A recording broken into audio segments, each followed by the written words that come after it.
My name is Andrew Miller, and I need to share something that changed my life forever. On May 12th, 2024, I died. This wasn't a near-death experience. I actually died. I was hiking through the woods when I was attacked by a wild animal. I remember the pain, the fear, the complete helplessness. But death, it wasn't the end. What happened next defies all explanation. I crossed over into another realm, a place beyond anything we can truly comprehend. And there, I saw Jesus. He showed me the truth about life, death, and what lies ahead. Now I have to tell you everything. It started like any ordinary Saturday. I woke up early, around 6:30 a.m., just like I always did. The sun was peeking through the blinds, casting thin, golden lines across my bedroom wall. I'd been planning this hike for weeks, a solo trip through Pine Ridge Forest. It was my favorite place, somewhere I always felt at peace. I packed light, just the essentials: a bottle of water, a protein bar, and a small first aid kit. As I laced up my boots at the front door, my wife Emily looked at me. "Be careful," she said gently. There was calm in her voice, but underneath, I sensed hesitation. I smiled, kissed her, and replied, "I'll be fine. It's just a quick hike." I bent down and kissed our daughter, Emma, who was sitting on the floor watching cartoons. "I'll be back in a few hours," I told her. She smiled and waved. That was the last time I saw her face, before everything changed. The trail was quiet when I arrived. The forest was alive with birdsong and the soft rustling of leaves in the breeze. I breathed in the cool, fresh air and started walking. I remember feeling calm, free, but about an hour into the hike, something shifted. The forest suddenly went silent. No birds, no insects, just stillness. My stomach tightened, but I pushed the feeling aside and kept walking. Then I heard it, a low growl, deep and rumbling through the trees. I froze. Slowly, I turned toward the sound and saw it. A massive black bear, just 20 feet away. Its eyes locked onto mine. I could feel the weight of its stare, raw and primal. "Easy," I whispered, backing away slowly, keeping my eyes down. But the bear stepped forward. My heart pounded so hard I could hear it in my ears. Then it charged. I turned and ran, hearing the heavy thud of its paws behind me, snapping branches as it closed in. My legs screamed with pain, but I pushed myself harder, desperate to escape. I tripped over a root and hit the ground hard. Before I could get up, the bear was on me. I felt the pressure of its jaws around my arm. A shock of pain exploded through my body. I screamed, trying to fight back, but it was too strong. Its claws raked across my chest, tearing through my shirt and skin. Blood soaked my clothes. I was choking on it. I knew I was dying. My vision blurred. My limbs went cold. My heartbeat slowed. And then everything stopped. As I lay there, bleeding out on the forest floor, something strange began to happen. The pain slowly faded, gradually, not suddenly, as if the fog was lifting after a storm. My breathing slowed, and my vision narrowed to a single point of light above me. That's when I saw myself. I was looking down at my lifeless body, lying there beneath the bear, blood pooling around me and seeping into the earth. The bear sniffed at my body once, then turned and walked away. It was surreal, watching the bear leave while I hovered above my own broken body. Is this it? I thought. I expected darkness, silence. But that's not what happened. I started to rise, lifted by an unseen force. The forest, my body, the world, it all began to blur beneath me. It felt like gravity had released me and I was drifting upward. Then I heard it, a voice, soft yet commanding. "It's not over yet." I turned toward the voice and saw him, a figure standing in the light. He was tall, dressed in robes that shimmered like sunlight. His eyes weren't human. They were galaxies, stars burning within them. I knew instantly who he was. "Jesus," I whispered. "Yes," he replied, his voice resonating deep within my being. He stepped forward, and the light around him intensified. I couldn't look away. Every part of me, my mind, my spirit, was drawn to him. "You are not done," he said. "You've been called." "I don't understand," I stammered. And suddenly I wasn't walking, I wasn't floating, I was being drawn toward him. My body was gone. I existed only as consciousness. The world around us dissolved into pure light. He reached out his hand, and when I touched it, I was flooded with warmth, peace, and absolute clarity. And then I saw it. The future. It was like moving through layers of reality. One moment I was surrounded by light, and the next I was in complete darkness, but it wasn't scary. It was calm, silent, peaceful. I could feel myself floating, weightless. I had no body, no physical form, but I was fully aware. I could think, I could see, and then I sensed something, someone approaching. A soft light began to glow in the distance. It moved toward me, growing brighter and larger. Then Jesus emerged from the light. His presence was overwhelming, but gentle at the same time. It was as if every molecule of my existence was resonating with his. "Andrew," he said. His voice wasn't heard with my ears. It was absorbed into my soul. "I don't understand," I whispered. "You will," he replied. The light around us shifted, and I saw threads of light weaving through the air. They were connected to everything, people, places, events. I could see how one decision could ripple through time, creating infinite consequences. "Time is not what you think it is," Jesus said. "It's not linear, it's layered. I'm going to show you what comes next." Suddenly, the light around us opened like a window. I could see the world, our world, but it wasn't as it is now. I saw cities rising and falling. I saw storms, wars, peace, breakthroughs. I saw people turning toward God and others turning away from him. "You have a choice," Jesus said, "and so does humanity." I drifted with him through what felt like dimensions of existence. I saw the world from above, the planet turning beneath us. Points of light flickered across the earth, millions of them, like stars. "What are they?" I asked.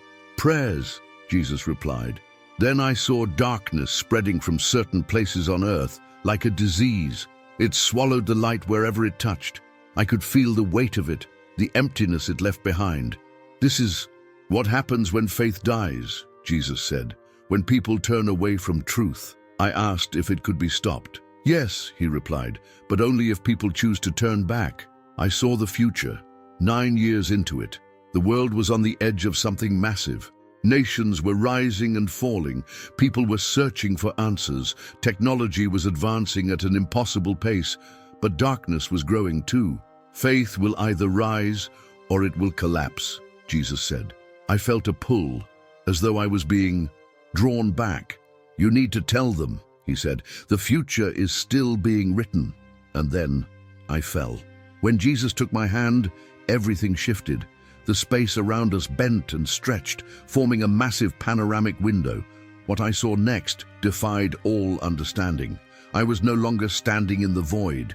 Jesus stood beside me as the future unfolded in front of us like a living movie.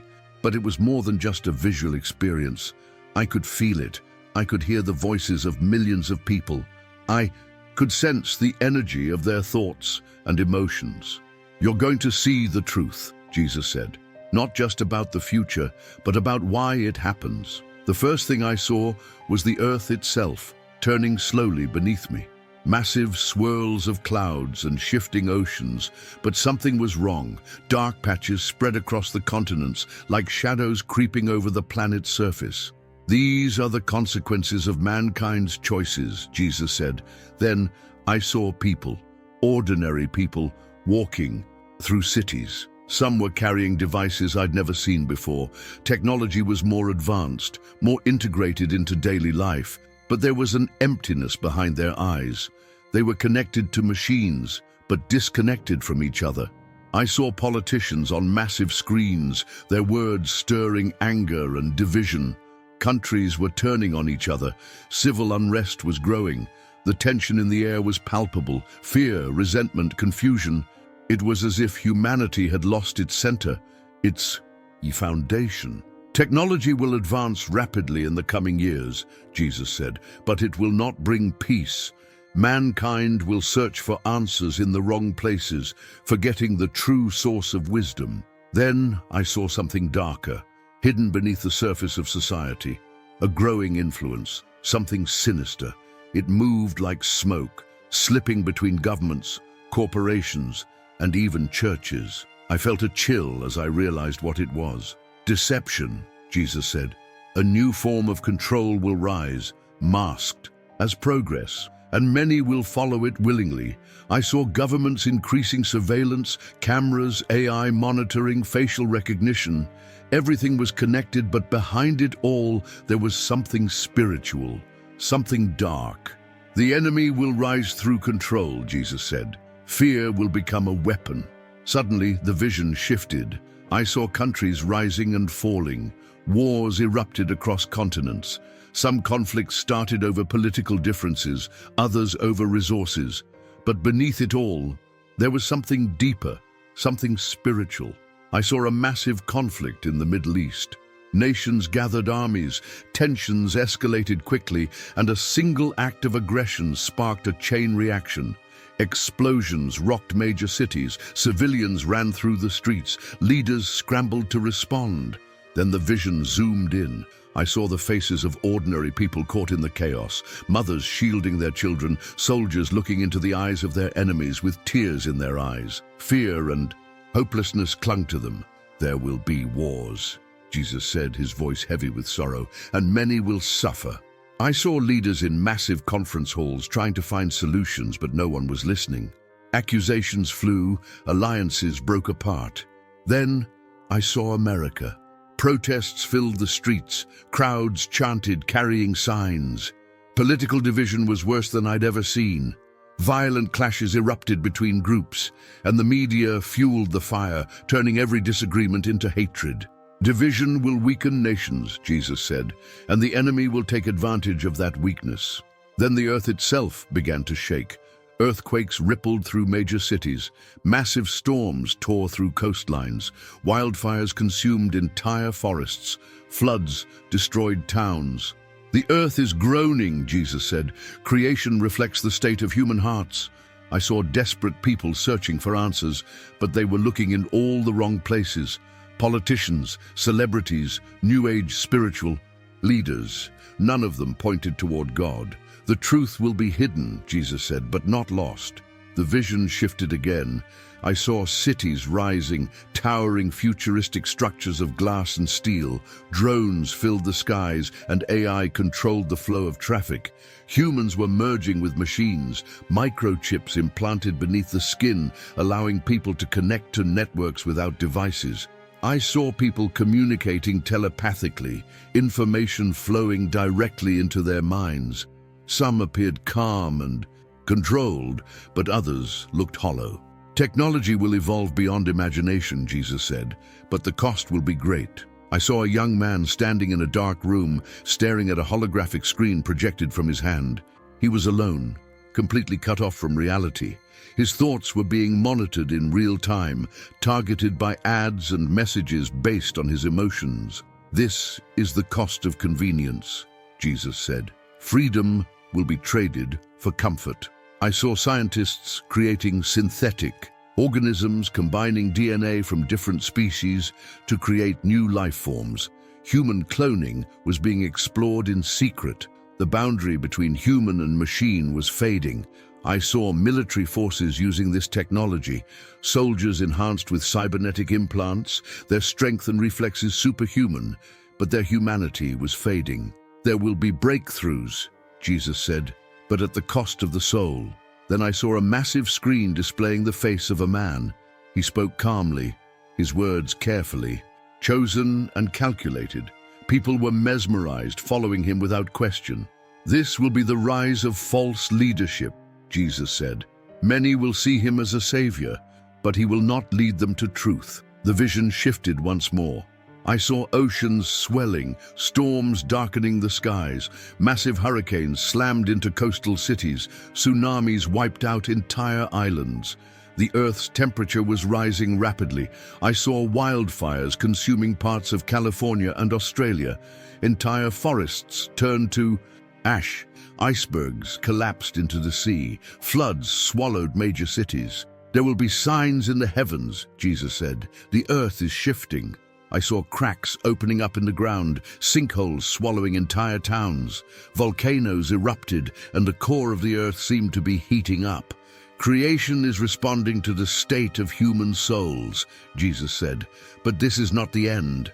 Then I saw something else. Light in the middle of the destruction. Groups of people gathered together, praying. They held hands, singing songs of worship, and around them the destruction seemed to fade. The prayers of the faithful will create pockets of protection, Jesus said, but they must stand together. Then I saw the stars. They were moving, shifting into strange patterns. Constellations aligned in ways I'd never seen before. The heavens will declare the truth, Jesus said, but few will have eyes to see. I saw meteors striking the earth, but in some places they were stopped mid-air.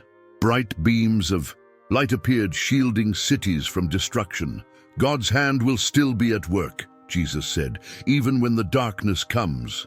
Then the light began to fade, and I felt myself falling, being pulled backward. Jesus' face remained calm, but his eyes burned with urgency. This is what's coming, he said, but it is not set in stone. Humanity still has a choice. Suddenly, everything collapsed into darkness. The chaos and destruction faded, and I found myself witnessing a new scene unfolding. It was quiet at first, like the stillness before dawn. Then I began to see pockets of light forming across the earth. At first, they were small, just flickers of energy, but they quickly grew brighter and stronger. I saw people gathering in circles, praying, singing, and weeping. They weren't in churches, they were in homes, fields, and city streets. There was a sense of urgency in their voices, but also hope. These people were not afraid. They were connected by something deeper than fear, faith. This is the awakening, Jesus said. I saw young people laying down their phones and lifting their hands toward the sky. Some trembled, tears streaming down their faces.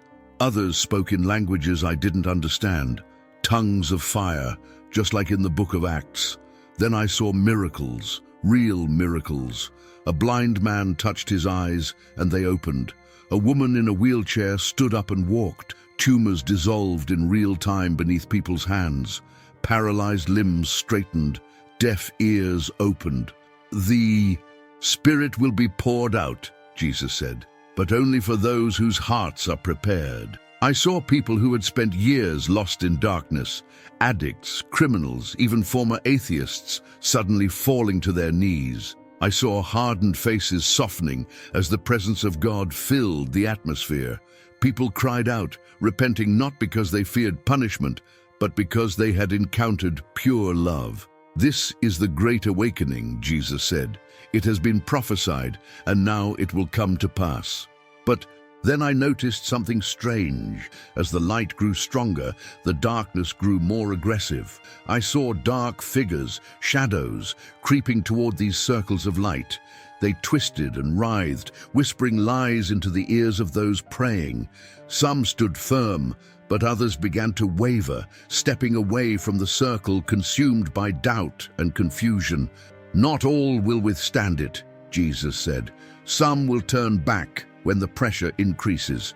I saw government leaders trying to control the awakening. Laws were passed restricting public gatherings, especially those focused on prayer and worship. Churches were forced to register with the state. Preachers were arrested for refusing to comply, but the underground church grew stronger.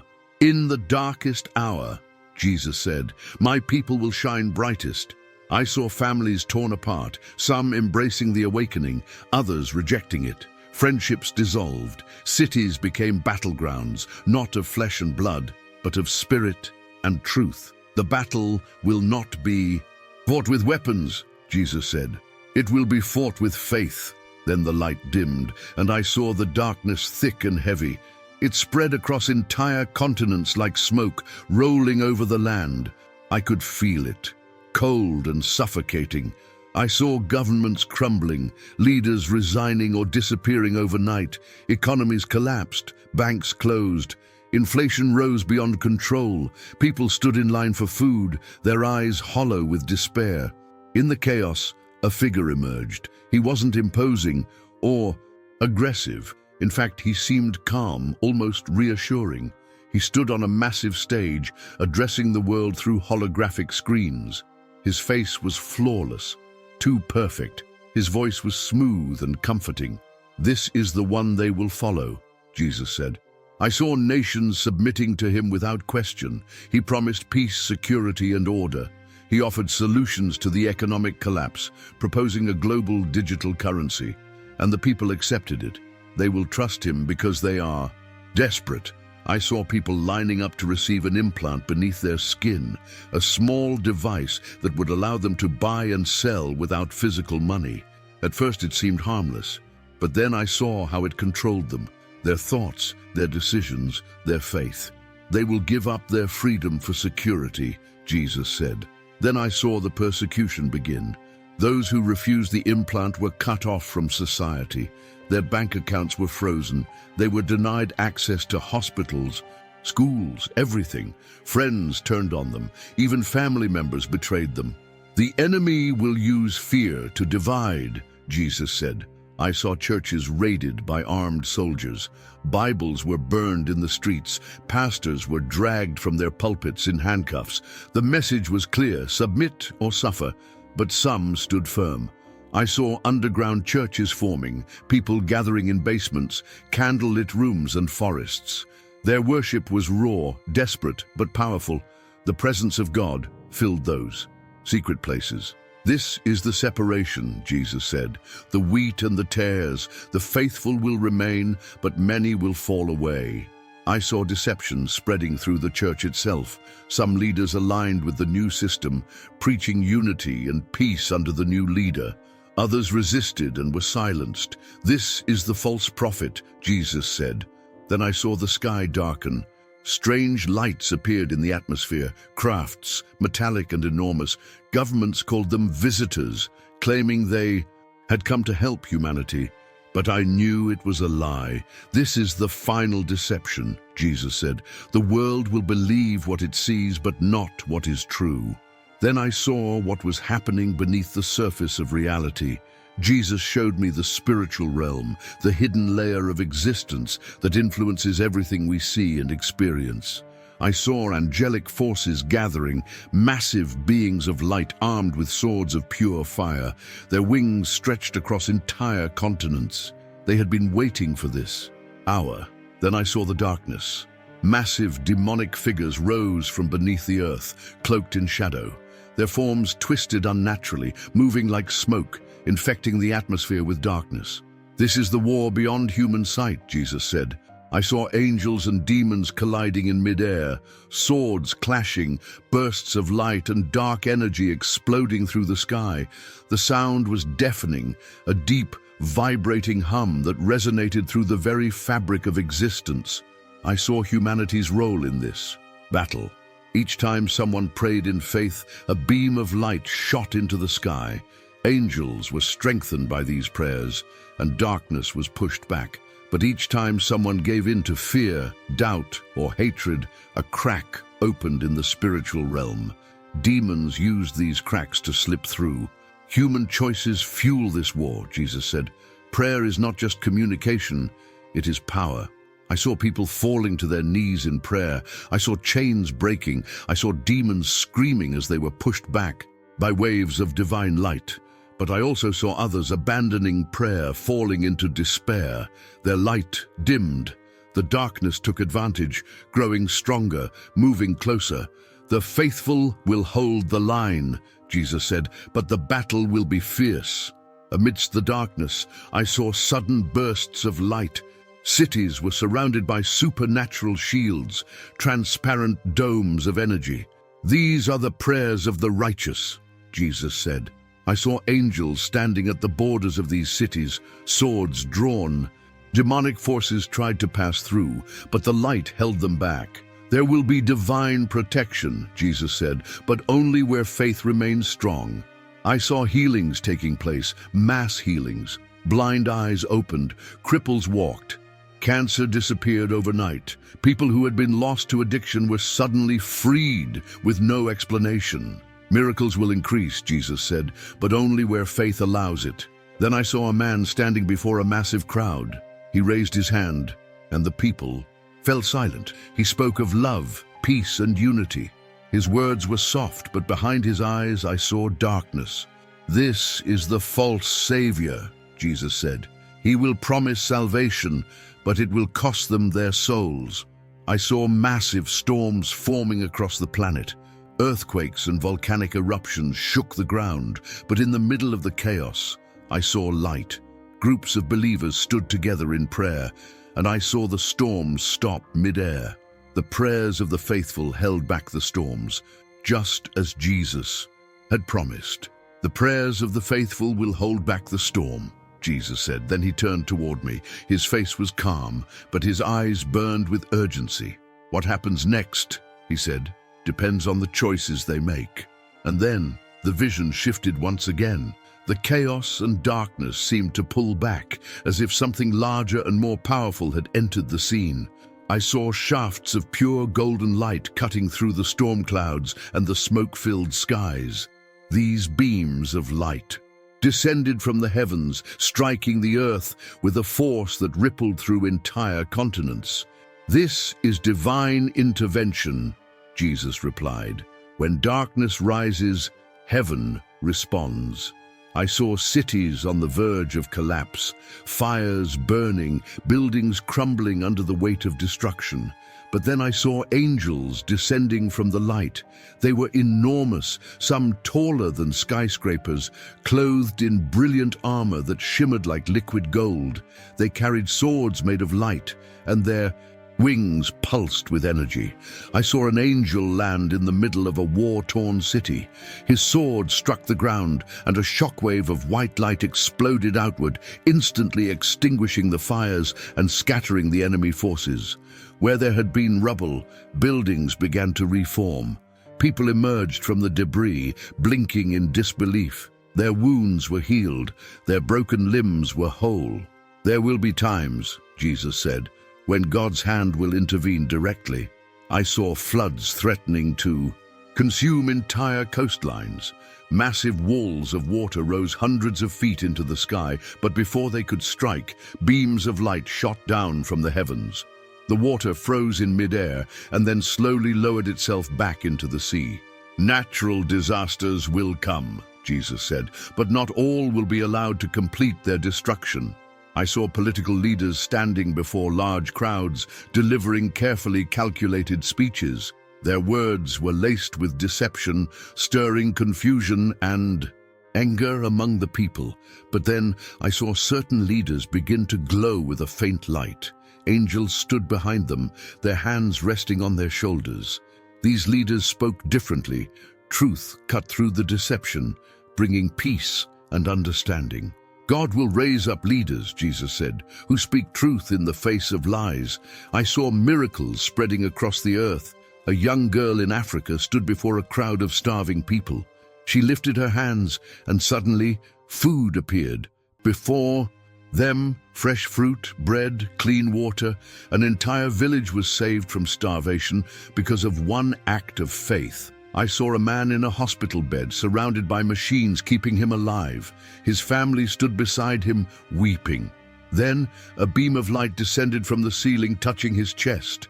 His eyes shot open. He sat up and removed the tubes from his arms. Doctors rushed in, unable to explain what had happened.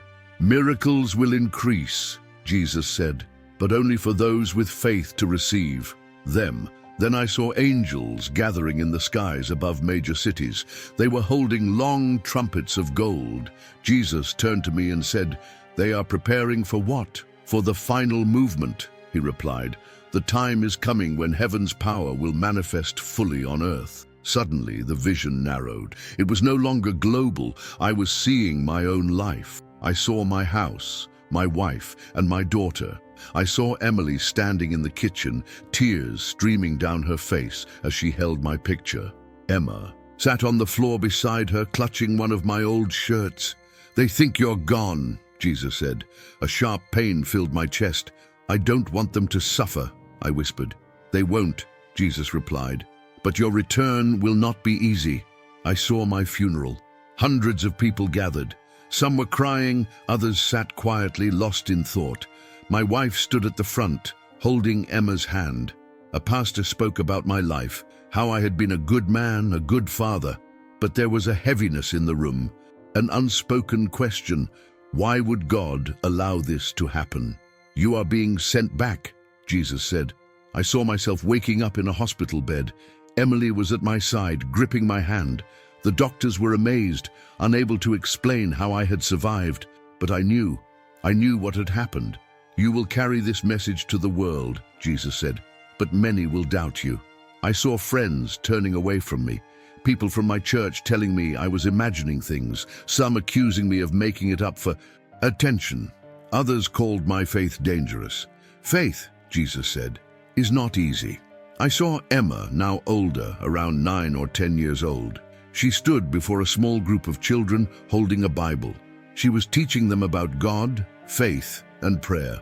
In that moment, I realized that my experience would shape her life too. She will follow your path, Jesus said. Then I saw Emily. Her faith had grown stronger. She was leading prayer groups, organizing events, and speaking at churches. She was becoming a spiritual pillar in our community. Your family will grow in strength, Jesus said, because of what you will endure. But then I saw something darker. A man stood at my door, smiling. His smile was hollow, and he was offering me wealth, influence, and power. But I could feel the darkness radiating from him. You will be tempted, Jesus said. The enemy will try to silence you.